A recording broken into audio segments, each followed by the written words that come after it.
Il-Qorti Ġenerali tal-Unjoni Ewropea ċaħdet talba li kien għamel l-eks Kummissarju Ewropew John Dalli biex jingħata kumpens għal mod kif kien tkeċċa mill-kariga.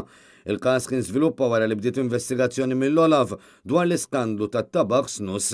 Dak iż-żmien John Dalli kien Kummissarju Ewropew responsabbli mis-saħħa. F'deċiżjoni meħuda mill-Qorti Ġenerali ġiet imwarba talba ta' John Dalli li rid ukoll jannulla t-terminazzjoni tiegħu minħabba li din saret bil-fomm fis-16 Ottubru tal-2012. B'kollox John Dalli kien qed jagħmel 7 talbiet quddiem din il-qorti. Minnhom il-qorti ma laqgħet xejn. Dan għaliex dejjem skont l-istess qorti Dalli naqas milli jressaq proviċjari li juru kif l-Olaf jew il-Kummissjoni imxew bi ksur tar-regoli. Dalli kienet jitlob aktar minn €1,900,000 f'danni materjali. Anke 3 snin ilu l-Qorti Ewropea tal-Ġustizzja ma kienx laqat l-appell tal-eks Kummissarju Ewropew fejn kien talab lill-qorti biex tannulla d-deċiżjoni dwar dik li sejħilha bħala tkeċċija sfurzata tiegħu.